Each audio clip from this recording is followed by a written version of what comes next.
All right, we should be recording. So hope you guys are having a great week so far. So Q&A coming at you guys today. So hopefully I don't have um, anything on my shirt. Normally I'll like change my shirt before I record these because a lot of times my son, he's a little over 2, he'll get like toothpaste and stuff on my shirt in the morning when I'm helping him brush his teeth.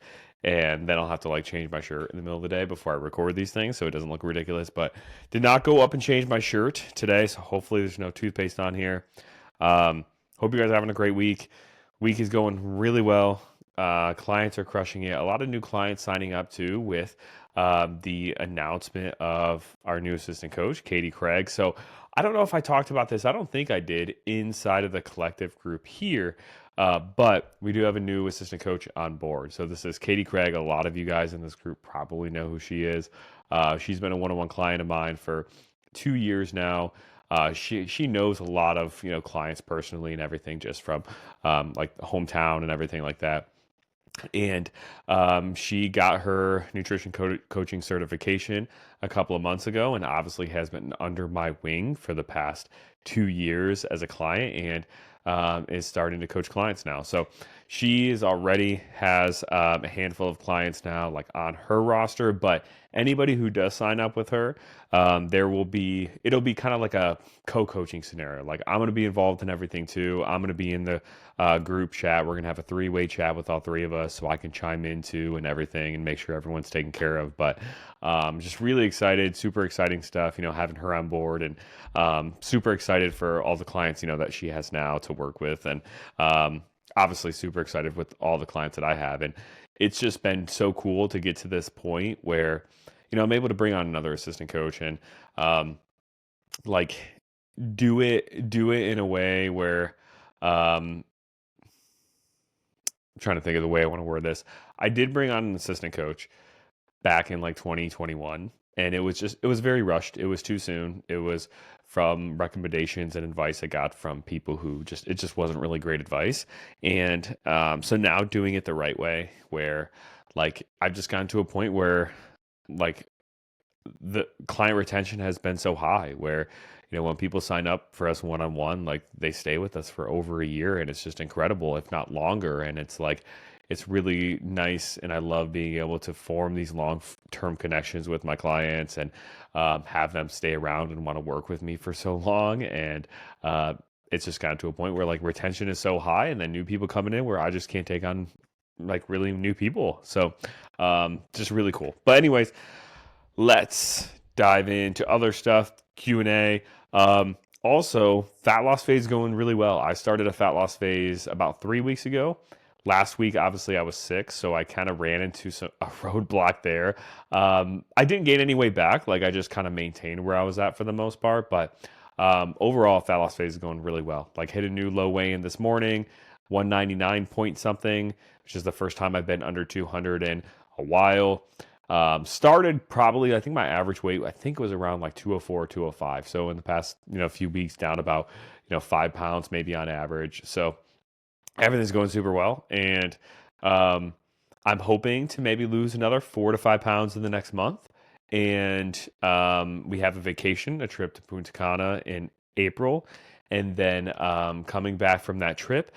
And then hopefully the last like month and a half to 2 months before the summer, losing another maybe 5 to 6 pounds, and getting around that kind of like 190 mark for me, and then seeing where I'm at there. And who knows, maybe once I get to 190, maybe I'll feel like I want to lose a little bit more, and I'll feel like I can, and maybe push to 185 or something. But kind of just probably going to see where I'm at there. But it's going super well. So let's dive into some of these questions now. So question from Tiffany. So I actually answered her question in a comment, but I wanted to answer it on here just in case any of you guys had the question. So her question was on Bulgarian split squats. So Tiffany said, Bulgarian split squats are going to be the death of me. They are so hard for me, even with little to no weight. And I feel like it takes me 5 minutes to do one set because I have trouble keeping my balance and because how hard the exercise is for me. Any tips or tricks to make it easier, how to get used to them? So the biggest thing that you can do if you want to truly keep learning how to do Bulgarian split squats, is like you just need to be able to lighten the load that your body is taking on. So like there's kind of two challenges with Bulgarian split squats. One is that we don't quite have good balance, so we're struggling to keep ourselves up. And number two is that we just don't have the strength to kind of split squat our entire body weight in and of itself. And sometimes our balance issue is a true balance issue, but sometimes our balance issue is just a strength issue.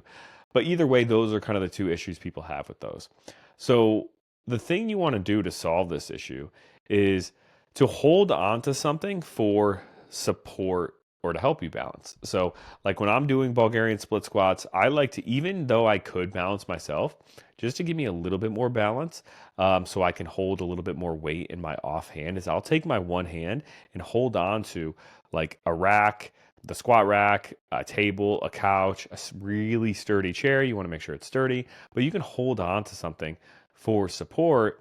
So that way you can kind of catch yourself if you do lose your balance, right? So that is one way to help the balance problem, but it's also a way to help the strength problem too. Because what you can do is when you're split squatting and you're not holding on to anything, if you weigh 200 pounds, you are split squatting 200 pounds. Now it's not technically maybe that much, but it's close to it. But if we can lighten that load, then that will make that easier. And one way we can lighten is also by holding on to something for support and using our arms or our upper body to kind of lift ourselves up a little bit. So you can put your arm on a rack, on a couch, on a sturdy table, and just like use, maybe 20% of force or something like that to help kind of lift yourself up a little bit. And then maybe the next week, you mentally use a little bit less force or support. And the next week, a little bit less force and support. And then eventually you get to a point where maybe you just have your hand on the table or on the rack, but it's not really pulling yourself up. It's just kind of there hovering over it just for a little bit of extra help with balance if you need it. But that's what I would do.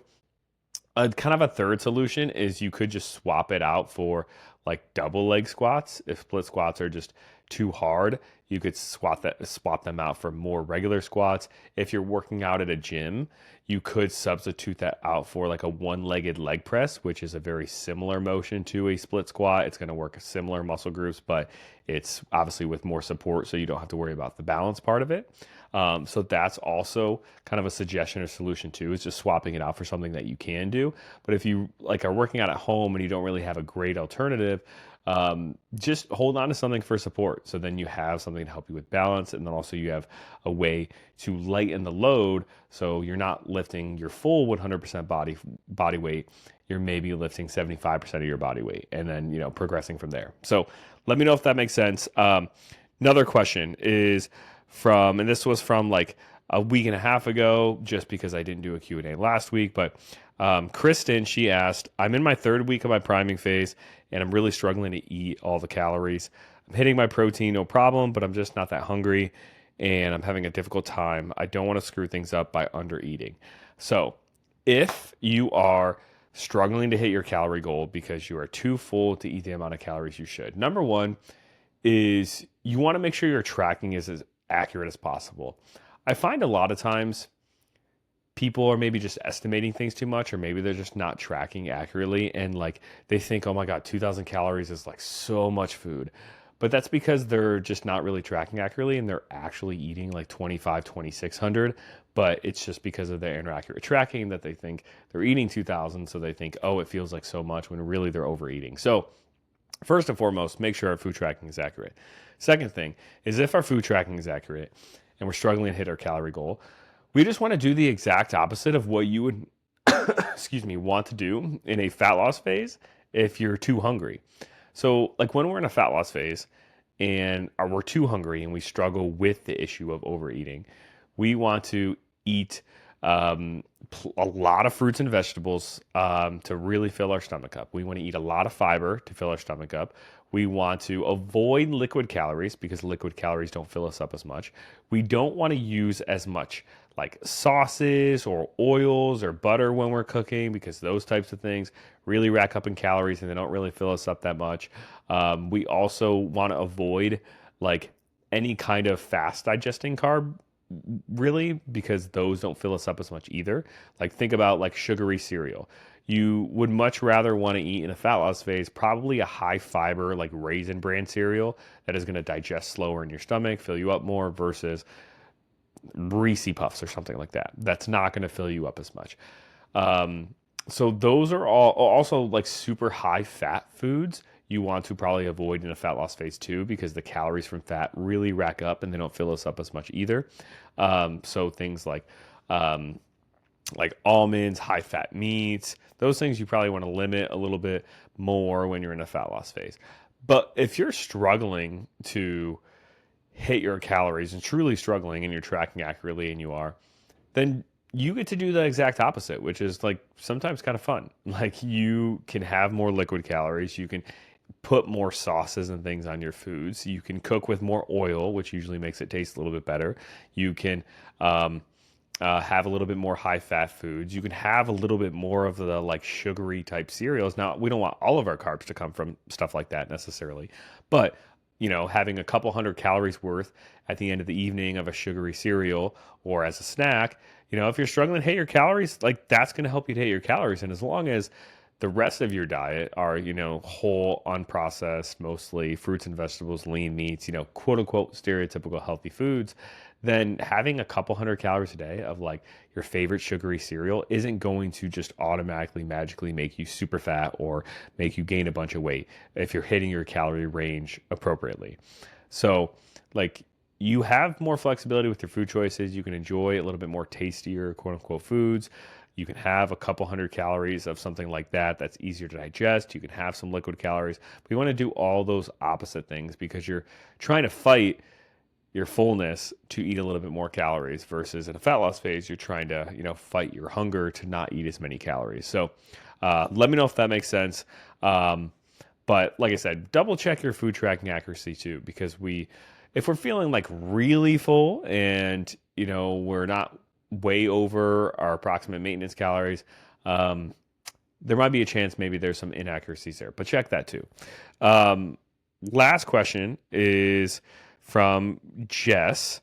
So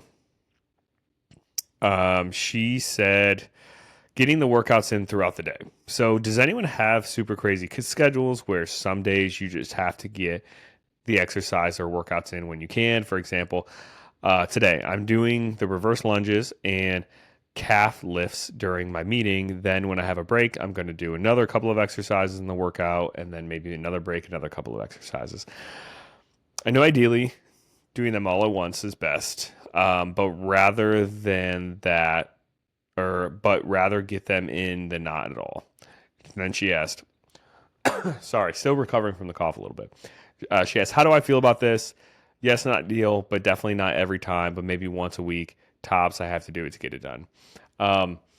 So if it's something you don't regularly do, it's probably fine, right? Is it the most ideal way to get your workouts in or exercises in? No. Is it the best? Like, is it going to give you the 100% best progress possible? No. But like you said, you have to do what you have to do sometimes to get the exercises and the workouts in. And sometimes you do have to break it up a little bit more. There have been times where like I've had calls or something scheduled and I've tried to get my workout in, in the middle of the day, and there have been sometimes a couple of exercises I have to finish, an hour or two later. So it happens to me sometimes too. You just don't want to make it a regular thing that you rely on doing, probably. And if you do, you want to at least try to group similar muscle groups together. So if you're doing lunges and then calves, and then like 2 hours later doing, let's say, squats, or let's say, you're doing lunges and calves, and then 2 hours later you're doing squats and abs. I would probably do the calves and the abs together and then do the squats and the lunges together.